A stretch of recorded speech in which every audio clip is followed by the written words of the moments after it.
cosas que nos dejó tiempo de rosas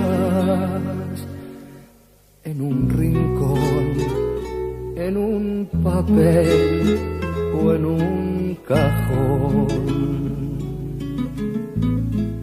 Hoy empezamos con la satisfacción y sobre todo con la alegría y el orgullo de tener a una persona frente a mí en esta mesa, donde tantos personajes pasan todas las semanas, pero hoy es especial. Hoy está conmigo, hablando aquí, la persona tal vez que mejor conoce a España, que mejor conoce a los autores españoles y sobre todo que mejor conoce a Federico García Lorca. Tengo el placer de estar con Ian Gilson y es un placer que estés aquí. Pues muchísimas gracias, hombre, pero no exageremos. Algo sé de Lorca, es un misterio, es un pozo sin fondo. Algo sé de España, que es otro pozo sin fondo, y de mí mismo, pues menos aún. Yo creo que el ser humano ni se conoce a sí mismo, ¿no? De modo que no exageremos. Yo también me gustaría poder decirle a los que nos están viendo ahora, ¿no? en la televisión local, aquí en Priego, en Telepriego, ¿qué es lo que te enamoró? ¿Qué es lo que hizo que te enamoraras de España y de lo español? Desde que fue el momento en que descubriste que había algo en común contigo y con tu obra, evidentemente. Bueno, yo supongo que fue un proceso lento, ¿no? Es difícil para mí saber a estas alturas, pero siempre ha habido entre Irlanda, que yo soy de Dublín, soy irlandés, siempre ha habido entre Irlanda y España una vinculación que yo supongo que viene por los celtas. Sabes, aquí mucha gente piensa que los celtas solo estuvieron en Galicia, además Gael es celta, ¿no? Pero estuvieron en toda la península. A veces yo digo en broma, estuvimos en toda la península, ¿no? Hay muchos topónimos celtas en Huelva, por ejemplo, todo el sur. De modo que yo creo que hay algo entre los irlandeses y los celtas de allí y la gente de aquí. Y creo que podría venir por la vinculación celta. Desde luego, los romanos no llegaron jamás a Irlanda. Dicen que llegó uno que lo cortaron en trozos enseguida, que solo llegó uno.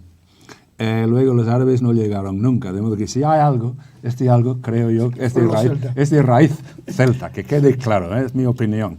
Y luego, pues, posteriormente, pues el hecho de ser un país católico, el apoyo en varios momentos de su historia de España frente a los británicos, los odiados invasores, eso también fue una vinculación más. Y todos los españoles que van a Dublín o a Irlanda, yo he hablado con probablemente centenares, todos dicen lo mismo, hombre, el clima no les gusta mucho, por supuesto, y la comida tampoco tanto, pero los irlandeses parecen iguales, parecen como nosotros, como si fueran españoles perdidos en el norte por un azar histórico desafortunado, ¿no? Y no pudieron volver y tal, porque venían los romanos, yo qué sé, pero los españoles dicen esto. Y yo creo que aparte de la influencia de los celtas, ese acercamiento que has tenido hacia Andalucía en concreto, ¿no? Sí. Porque bueno, es lo que te ha seducido más, tal vez, de toda la comunidad española. Sí, seguramente. Yo traté de explicar un poco el trasfondo, ¿no? Luego, como dijo Ortega y Gasset, yo soy yo y mis circunstancias, pues las circunstancias mías en relación con España fueron importantes. Algún profesor, algún ornitólogo, porque yo soy ornitólogo, me habló de Doñana, ¿sabes? Yo no me lo creía, porque yo soy un enamorado de los ánsares salvajes, las ocas, los gansos, ¿no? Que vienen de Islandia. ¿Y las urracas? Las urracas también me gustan, pero no tanto como los ánsares. Y yo me quedé en una pieza cuando me explicó que en la desembocadura del Guadalquivir pues había una colonia cada invierno de 60.000, 80.000 ánsares y tal. Y digo, un día voy a ver esto. Eso fue un factor. Y luego unos profesores, porque yo empecé a aprender el idioma con 18 años. Ya sabía francés, y bien. Había estado en Francia, realmente conocía bien el francés, que fue una ayuda, porque obviamente si sabes francés, el español no es tan complicado, aunque no es lo mismo, pero empecé con 18 años y fue a aprender otro idioma procedente del latín. Yo he sido latinista y sigo siendo fervoroso latinista, me gusta muchísimo el latín, me interesa, ¿no? Y entonces entré allí, en Trinity College en Dublín, que tenía en aquel momento, fue el año 65, si no me equivoco, o 55, yo no sé nada de eso. Yo creo que fue en el 57. Yo creo que fue el año, vamos a ver, yo creo, En el vamos a poner el 56, 56. cuando entré. Y en un año aprendiste español. Bueno, Eso en un también año, lo sé. no, el primer año, Lo hablabas perfectamente el primer año tuve la suerte, y creo que fue suerte, de tener unos profesores de primera fila, de literatura española. Y uno de ellos que vive todavía, se llama Donald Shaw, que está en Estados Unidos en no sé qué sitio, nos dio un curso sobre Rubén Darío, y fue mi primer poeta en español, antes de conocer algo de Lorca. Y luego resultó, y cuál no sería mi sorpresa cuando descubrí que Rubén fue realmente el maestro en poesía de García Lorca. Lorca nunca le conoció en persona, porque pero se inspiró. Porque yo creo que los poetas tienen eso. Yo no soy poeta, pero la influencia es importante. Los poetas no nacen en un vacío. Tienen que venir de algún sitio. Ese algún sitio es otro poeta. O bien por la tradición oral, o por haber tenido la suerte de leer un poema en tal momento. Y le inspira. Y la inspiración. Yo estoy intentando hacer un poquito de memoria, ya que estamos en los 50. En el 57 me parece que le cayó el primer libro en las manos de Federico, que fue Bodas de... Romancero gitano, exacto. Exacto. El Romancero gitano y no hablo de los 18 romances que son en el Romancero gitano. Hablo del primero, que es el romance de la luna. Y a mí me entró de una manera, me invadió, una cosa increíble, porque claro, yo no conocía todas las palabras. Empezaba a aprender el idioma, pero hombre, la luna sí, la lune es la luna en latín y tal. El polizón era más difícil. El polizón, mucha gente no sabe hoy incluso, ¿no? Un polizón. Pero un nardo, por ejemplo, la luna vino a la fragua con su polizón de nardos. Bueno, claro, hay que conocer el nardo.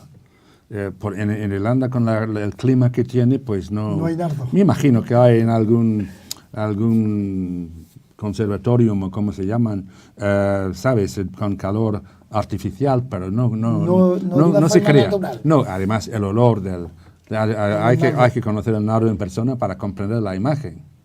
Cuando él dice, ni nardos ni caracolas tuvieron el cutis tan fino, hablando de la casada infiel. Claro, cuando sabes lo que es un nardo, la lisura, el color, blanco, la lisura, y luego el olor fortísimo que tiene. Todo eso, bueno, en fin. Yo empecé a leer el poema y me entró porque la noción de un niño hipnotizado por la luz de la luna me hablaba a mí de una manera personal, porque yo no sé, ¿de dónde viene? De la mitología o de ver la luna, pero la luna es el misterio en el cielo y la luz de la luna puede hipnotizar, ¿no?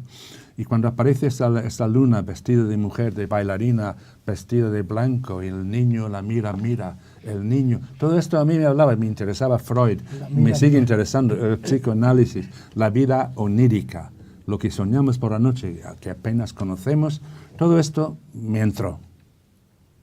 Y claro, todo empezó allí. Eso fue en un libro de ocasión que yo vi por casualidad, supongo. Por casualidad, abrí un libro y veo este poema. ¿Y en inglés? No, en absoluto. ¿En español? No, en absoluto en inglés. Nada, porque eso en inglés sería un desastre. No me habría llegado, ¿no? Hombre, yo ya tenía la cosa poética, había leído mucha poesía y tal, y las palabras siempre me han fascinado, ¿no? Pero claro, lo de la luna y el niño hipnotizado y los gitanos que van llegando, tocando el tambor, porque estas imágenes de Lorca son fantásticas. La idea de unos jinetes que vienen tocando el tambor del llano. Eso lo capta cualquiera, ¿no? Esta imagen, el sonido, el tambor del llano. Pero esto es lenguaje del pueblo, ¿no? Es fantástico. Y Lorca tiene las dos cosas. Él transmitía esa verdad. Hombre. Hacía en su escrito, en sus poemas, claro. describía lo que era el pueblo. ¿Sí? Y te digo más, que él no recitaba. La gente dice, recitaba, obviamente recitaba. Pero los amigos de él que yo he conocido, y son muchos, ya no queda ni uno, me decían, mira, Federico no era como un recital de alguna manera convencional, de un poeta recitando. Él era el poema en persona. Era. Poema en persona. Yo siempre he pensado que él murió en 1938, creo que fue, ¿no? O 36. 36, al principio. Y tú naciste en el 39. ¿No ha podido ser una reencarnación de Lorca en tu persona, ¿Qué como dices? el abanderado No, hombre, no. de Lorca en el mundo. No, yo No hay creo... nadie más avanzado que tú ahora mismo en el mundo que en conocimiento Pues de yo Lorca jamás he y dicho de la esto. obra de Lorca. Yo jamás he dicho esto. Pero lo digo yo. No, hay gente que sabe, Bueno, hay gente, hay hispanistas que saben muchísimo. Yo jamás he ido diciendo que yo soy quien más sabe. Nunca lo has dicho, pero Jamás, ni lo pensaría. ¿Eh? Ahora, a ver, soy biógrafo de él. Es que yo he pasado 40 años hurgando y buscando, investigando, indagando. Esto sí que es verdad. Es que sé más serio. que la mayoría de la gente. Eso sí es verdad. De Lorca, pero sigue siendo para mí un misterio. ¿Eh? Pero luego también se ha dedicado a buscar en la biografía de otros, como Sí. Buñuel, como, Sí. como Sí, todos porque... los de la residencia de estudiantes, que en aquella época había mucha gente buena allí. Sí, Pero pero también- ellos eran íntimos amigos y sus obras están imbricadas. Es que hay mucho Lorca en Dalí. Hay Dalí en Lorca, hay ambos en Y la Buñuel. relación entre Dalí y Lorca eran de amistad de verdad, eran amigos de verdad. No, absolutamente, totalmente. Lo que pasa que a mí me lo explicó el propio Dalí poco antes de su muerte, ¿no? A esta distancia. Me llamó, quería hablar conmigo de su relación con Lorca. Era tremendo. Se estaba muriendo, estaba lleno de tubos y de plásticos y apenas podía hablar y articular bien las palabras, ¿no? Pero me habló de Lorca, me dice que yo no podía porque yo no era, hombre, no dijo la palabra gay, ¿no? Que entonces no, estoy hablando ¿de qué año? Estoy hablando del año 80, sí, 6 Sí, años, antes de 4 morir. años, sí, pocos años antes de su muerte.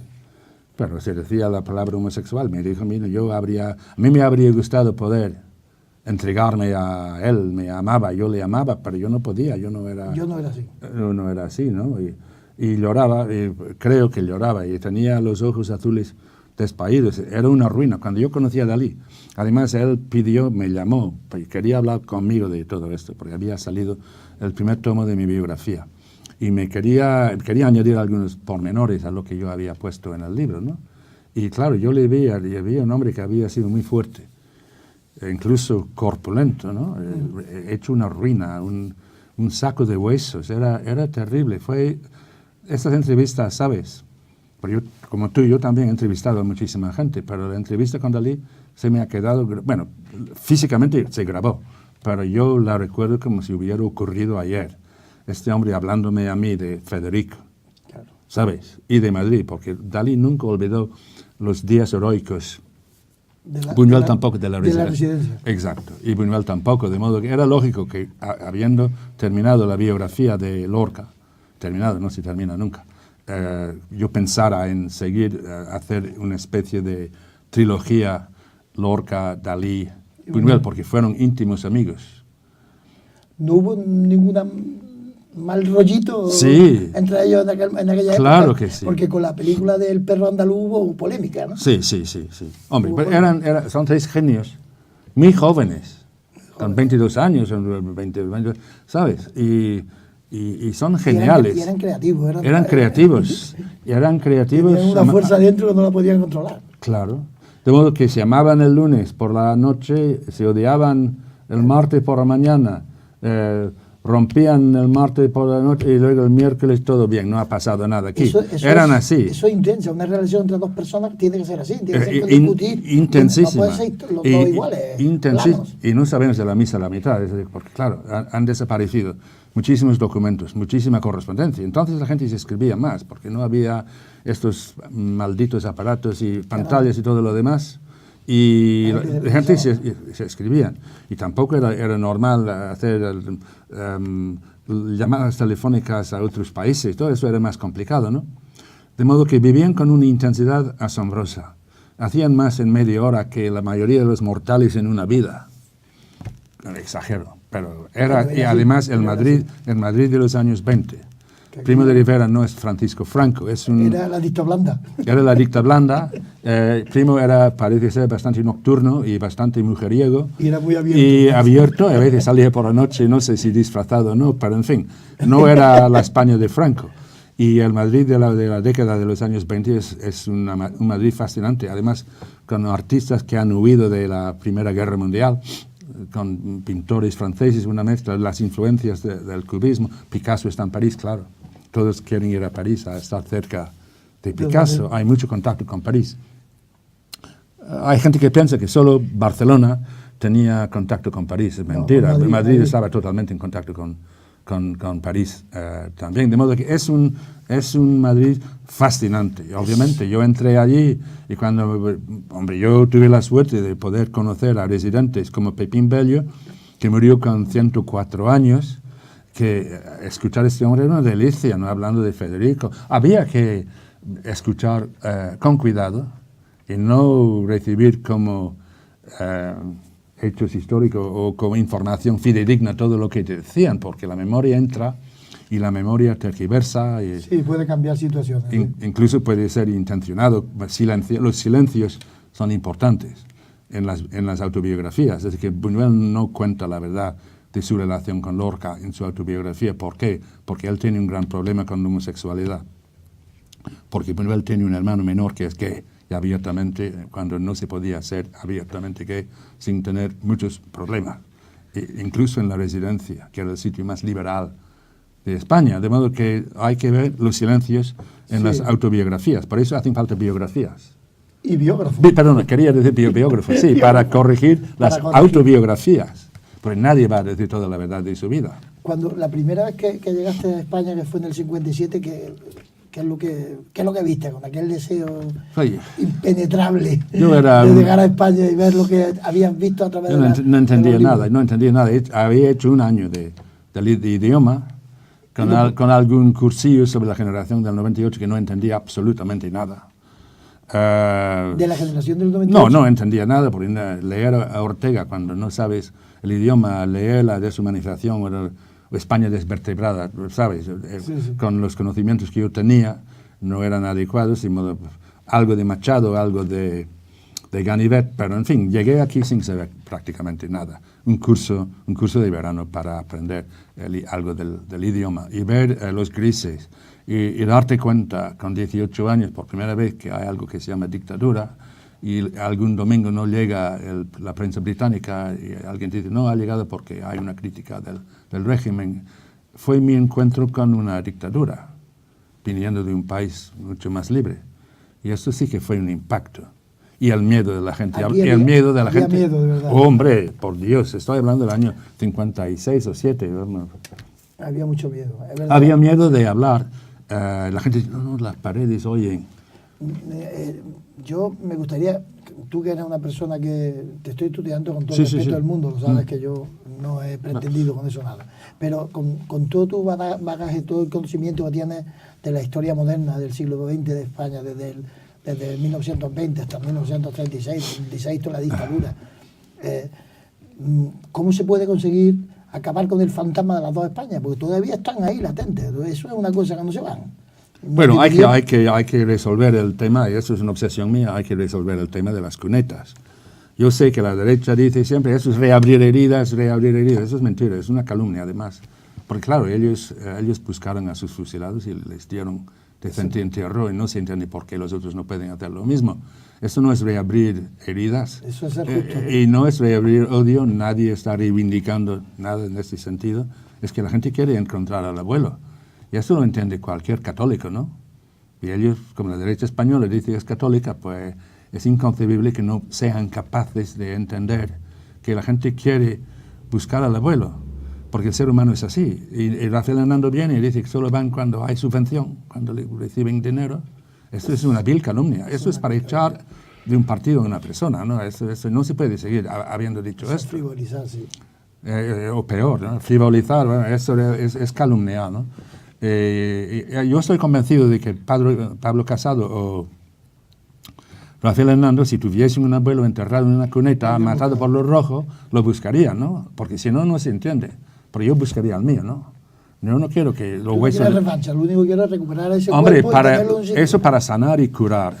Y cuando ocurre, toda la información que tenemos de las exhumaciones es que cuando la gente finalmente ve el hueso del abuelo o encuentra, se mueren contentos, felices de haber hecho lo que había que hacer, era buscar al abuelo. Y son más de 100.000, yo no sé la cifra, pero 115.000 fusilados en cunetas. Solo Camboya supera... No, Camboya. Ah, bueno, Camboya. Camboya. Vale, bueno, pues de acuerdo. Bueno, el sudeste asiático. Ya, supera esta cifra. Es terrible. Estamos en Europa, al lado de los alemanes, que han tenido que hacer los deberes.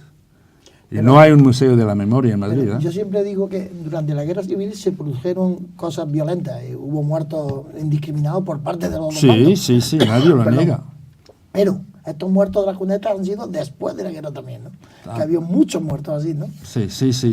La represión siguió, el régimen siguió fusilando hasta los años 40. Y claro, eso es gravísimo y terrible y atroz. Y hay que afrontarlo. Y a la derecha le cuesta mucho afrontar eso, porque ¿de dónde vienen los actuales? Pues vienen de dónde vienen y quieran o no, han recibido la información que han recibido sobre el otro bando, información muchas veces falsa, ¿no? Y tienen en la sangre esto, han heredado una actitud sobre esta cuestión. Y dicen que eso es reabrir heridas, que la ley de amnistía superó, ¿sabes? Pero la ley de amnistía es preconstitucional. Y la UNESCO ha llamado la atención al gobierno de España muchas veces que hay que arreglar esto, ¿no? Nosotros ahora mismo estamos hablando de esta situación de las cunetas, que es injusta, evidentemente inmoral, porque tienen que darle búsqueda a esos seres queridos que están enterrados. Sí.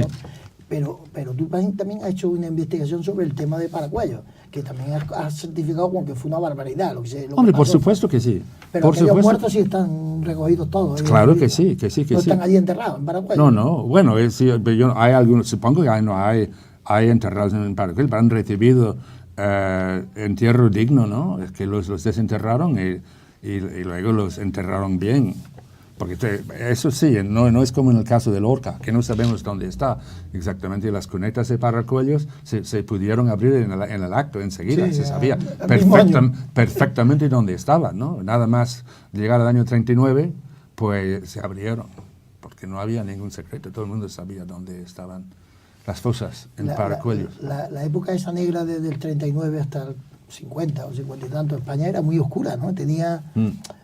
Tenía, yo no sé, lo mismo que has dicho, que en la década de los 20 fue una década maravillosa en España, porque aunque había una dictadura, no era una dictadura como la que ha sido Franco, sin criminalizar a nadie, porque no quiero que nadie se vaya a ofender, porque yo me gusta pasar páginas ya, recuperar los cuerpos que están en las cunetas y seguir para adelante, y olvidar y seguir para adelante, con dignidad. Exacto. Aquellos que en esa época negra de España se pudo haber solucionado muchas cosas, haber cerrado heridas. Franco tenía que haber abierto un poquito más las manos. Bueno, ¿no? pero Franco no era capaz. Haber conciliado al pueblo español. Claro, Franco tenía que haberse muerto. No, yo no digo que, claro, porque ni él mismo, me imagino, se quería la longevidad de su régimen. Porque un régimen de 40 años nadie se esperaba eso, ¿no? Y duró demasiado tiempo y fue terrible, ¿no? Para el país, para la memoria histórica. Y luego se creó una especie de escuela de historiadores falsos, porque aquí no se podían comprar los libros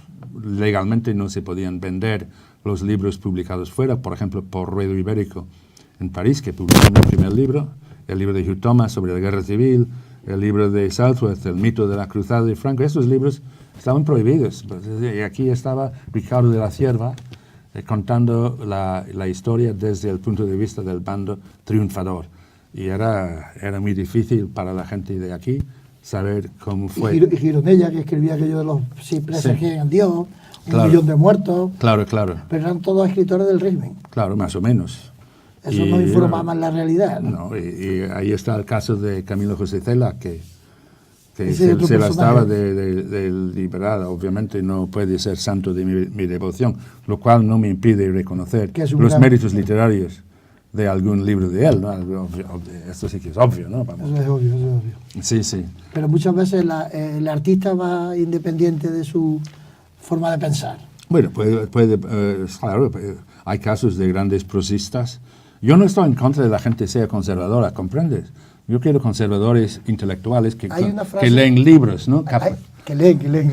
Claro, un poco al estilo británico, ¿no? Porque allí la idea de ser conservador, prefiero esto a ser de derecha, ¿sabes? Hay una frase que también es tuya, y la he mirado y la he leído, y dice que los artistas son progresistas porque son solidarios, creen en la justicia, creen en la igualdad, en que el pueblo mejore. Y sin embargo, los artistas nunca pueden ser conservadores, porque entonces van en contra de sus principios. Bueno, en general es el caso, porque hace falta ser solidario con la condición humana, ¿no? Si tú realmente te sientes como los demás y quieres expresar los sufrimientos, como en el caso de Lorca, estar al lado de los que sufren, las mujeres que no pueden ser felices, que el machismo, por ejemplo, pues, hombre, en general, la derecha no es capaz de ver. Entonces la cultura se puede manifestar como de izquierdas o progresista. Sí, yo creo que está sí. más vinculada a Claro nivel mundial. Evidentemente. De hecho, son los primeros que son sacrificados cuando llega un dictador, busca pues claro. a la gente que tiene opinión y, claro, y que habla con sentido común. Por supuesto. Mira, a mí tampoco no me gusta ninguna dictadura. Es decir, la dictadura de Stalin, por ejemplo. ¿Comprendes? Yo no soy de esos. Los fanáticos son terriblemente peligrosos. Llámense como se llamen. Yo he vivido en Irlanda el fanatismo entre protestantes y católicos. Esto lo he vivido yo. Lo he sufrido y padecido. Pero tu familia era una familia protestante. Sí, pero grande católico. Una familia protestante. Ahí empezaste a entender las minorías. Sí, hombre, claro, yo vengo de una minoría y a mí me ha salvado, si algo me ha salvado es la literatura y aprender otros idiomas y conocer otros escritores, ¿no? Pero yo he vivido yo diría más, yo casi me convirtieron a mí en un fanático. Era yo un fanático en potencia. Porque yo creía en mi familia, una minoría en Dublín, rodeada de una isla rodeada de un océano católico, pues claro, ellos creían que su versión del cristianismo era la correcta. Y nosotros creíamos que la nuestra era la correcta, pero nosotros éramos una pequeñísima minoría. Un ejemplo. Estaba ahí señalado. Había una criada, mi familia era una familia no rica, pero burguesa, protestante, acomodada, ¿no? Y había una mujer que ayudaba, una criada, no me gusta nada la palabra, sirvienta tampoco, pero que era católica. Y a mí me llevó un día con ella, y ella quería ir a rezar en la iglesia, no lejos de nuestra casa en Dublín, y me llevó, al entrar en la iglesia, ahora me están faltando las palabras, pero el agua bendita y tal. La pila de agua bendita. Exacto, ¿verdad? Y Winnie, se llamaba Winnie, yo nunca olvidaré, ¿no? Hizo con la mano y me salpicó la frente con agua bendita. Pues nosotros no creíamos en agua bendita, ni en la Virgen María, ni nada. Y yo creí que me iba a morir. Y luego entré con ella y digo, se van a enterar de que hay ahí un protestante aquí en la iglesia. Sí. Porque Irlanda era así entonces. ¿Sabes? Yo me moría de miedo, porque el cura se va a dar cuenta. Y me va a mandar al me van a crucificar o algo. Es terrible. Y años después, y años después, entré allí y vi que no había ningún peligro. Era una maravilla. Incluso hablé con un cura y digo, estos son los miedos que provocan de los fanáticos que provocan la muerte. Para que no se conozcan. Y las guerras santas. ¿Sabes? El yihadismo y todo eso. Mantiene el odio. Bueno, las cruzadas. Yo habría sido uno de estos y ir a matar a católicos. Pero claro, a mí me salvó la cultura. Empecé a pensar. Pero cuando te han metido esto en el coco, desde el nacimiento o antes, desde el feto, ¿sabes? Es muy difícil liberarte. Eso va del ADN. Yo me gustaría hacer dos preguntas, pues ya nos queda poco tiempo. Pero una es más relacionada con tu andadura en Granada cuando estuviste de candidato, gracias a un amigo tuyo en el Valle. Claro, que sigue siendo amigo mío, claro. Fuiste concesal. Sí. No fui concejal exactamente. No salí elegido. No, pues estaba en el salí en la lista ganadora. En la lista ganadora, pero te dieron una especie de puesto. De cultura, ¿no? Primero estaba yo en la lista en el número 22 para no salir elegido. Sí, era imposible. Era para ayudar a tu amigo. Era para que ellos me pudiesen nombrar ad hoc una especie de asesor de cultura, lo cual enfureció a la derecha local. Dice, aquí para qué tiene que venir el guiri, para que aquí sabemos de cultura. Este guiri de, ¿sabe por qué? Este sabiondo. Eso me creó problemas. Un día me desperté en mi casa, en el pueblo, no voy a nombrar nombre, ¿no? Y mi mujer dice, ya no hay una pintada en la pared, enfrente y tal. Y digo, ve a ver, aquí no nos gusta el café irlandés. ¿Sabe? Hombre, Con lo bueno que está. te deja un poco patitiés, ¿sabes? Pero piensa, pero hombre, Pero bueno, ¿yo qué te he hecho? hay aquí alguien que no me puede ver por el solo hecho de estar aquí De haber estado y de salir de vez en cuando en la tele, ¿sabes? Porque esto puede crear una reacción adversa, ¿no? Y él dice, aquí no nos gusta el café irlandés. Esas son las envidias. Es una pena porque el café irlandés es fantástico. Hombre, Con fantástico. el whisky, con su azúcar marrón Con su café y con su nata. y su nata líquida, fría, fría. encima. Sí. Hay que calentar el whisky, hay que Sí, para que queme. sí, pero yo en general lo pasé muy bien allí en el pueblo, ¿no? Muy bien, y hicimos muchas cosas, pero en fin, siempre hay algo que te amarga la vida, ¿no? ¿Y ahora Madrid? ¿Madrid cómo está en tu vida Madrid? Ahora mismo. Bueno, mi vida en Madrid, yo entro en otra etapa, espero que no sea la última, pero quién sabe, ya tengo los años que tengo. Y quiero volver a Andalucía y quiero empezar un ciclo de ficción. Ciclo no lo sé, tengo dentro una novela y no quiero investigar más, estoy cansado de notas a pie de página, de la búsqueda del dato, quiero inventar. Y estoy barajando la posibilidad de volver a Andalucía, de mantener un pied de terre, mantener un pisito si puedo en Madrid, porque Madrid es Madrid. Sí, ¿Qué Madrid le vamos a es hacer? Madrid, sí. Yo me siento muy madrileño también, ¿no? Sí. Pero más cerca del mar, Está más a gusto. más agustico, como dicen en Granada. Otra- Con una maceta, no quiero jardín ya más en mi vida, he tenido. Ya. Esto con el riego es horrible. Una maceta con un geranio rojo y ya está. Y El ya sitio está. para poner el portátil Y ya está, y punto. y no pido más. Otra pregunta ya, porque ya vamos terminando, ya nos queda muy poquito. Yo estaría aquí 2 horas, porque eres una persona entrañable y además me comunicas mucho. El hablar contigo además me enriquece. Cuando hicieron la versión de una de tus obras, Muerte de un poeta, que le hicieron en una serie en televisión, Sí. Muerte en Granada, perdón, Muerte en Granada, aquello fue, a mí me gustó, yo la seguí entera, ¿eh? Yo estaba en Madrid Sí, en aquella sí, época sí, y, sí. y la tengo grabada. Ah, sí. Pero pusieron una serie también, ¿eh? Pusieron una serie también. Pero yo lo que vi fue la película, lo primero. Sí. Y aquello fue impresionante. Sí. Y además abrió los ojos en muchas cosas que pasó con Lorca, Claro, ¿no? claro. Yo no estuve en todo el rodaje, no pude estar porque tenía mi propio trabajo, ¿no? Ayudé a Bardem con el guión, pero Bardem era muy comisario político, muy... Muy de izquierda. Yo protesté porque cuando yo vi que habían rodado el pelotón que mata a Lorca en Alfacari y cuando yo vi que había guardias civiles, Y no. porque yo le dije, Juan Antonio, estaba furioso, porque mira, esto está basado en mi libro y tal. Tú has hecho el guión, apenas me has pedido consejos y tal, pero dice el crédito, el libro. No hubo ni un solo guardia civil en el fusilamiento de Federico García Lorca. Fueron voluntarios. Dice, pero pudo haber habido. Es que no, si no hubo, es que fue por casualidad. Quería poner a la Y policía. dice, yo he puesto guardias civiles para que haya guardias civiles. De aquí en adelante, la Guardia Civil, la Benemérita, acabó con García Lorca. Digo, no hay derecho. No hay derecho a eso, claro. Esto no hay derecho. De modo que no me gustó nada. Ahora, la serie, muy buena. Y sigo siendo muy amigo de Nicolas Grace, que hizo el papel de Federico. Lo hizo muy Y bien. hablamos por teléfono. Porque él Hasta se parecía. Sí. Se parecía bastante. Y yo no sé si hay tiempo para decirte, pero Bardem me dijo a mí, mira, ¿yo qué hago? Porque quiero un actor desconocido en España para hacer de Federico.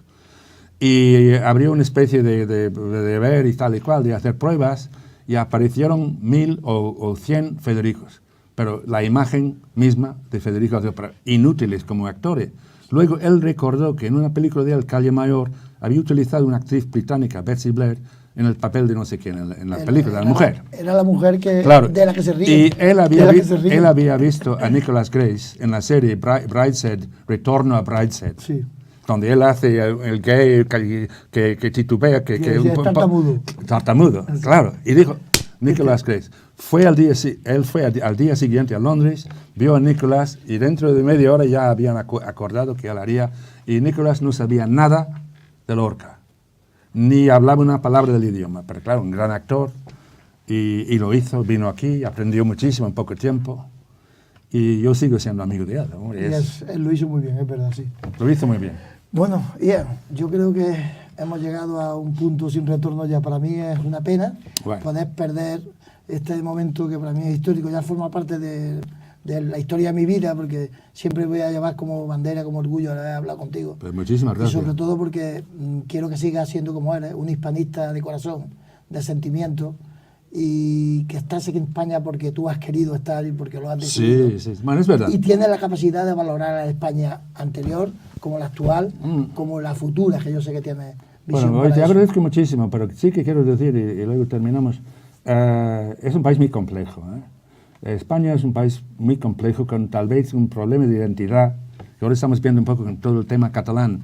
Es un país complejo. Yo sueño con la República Federal Ibérica. Me preguntan, ¿cuál es la solución? Para mí, la solución primero es la república, ¿no? Porque no tiene por qué ser monarquía siempre España, ¿no? Yo preferiría una república con un presidente de la república elegido por el pueblo. Sí. Bueno, si no queremos decir pueblo, elegido por los españoles.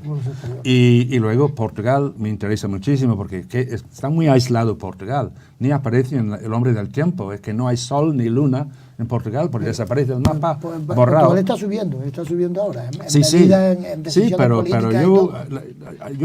yo sueño con una república federal ibérica. Que esté Portugal y además con tres capitales, que son Barcelona, Madrid, Lisboa, los idiomas funcionando en la segunda cámara, pero ahora no hay nada en el Senado, ¿no?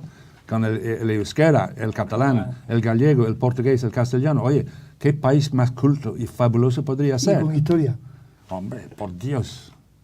Pues yo no lo voy a ver. Proponemos esa República Federal Ibérica. A lo mejor tú la ves. Yo me temo mucho que no la vaya a ver.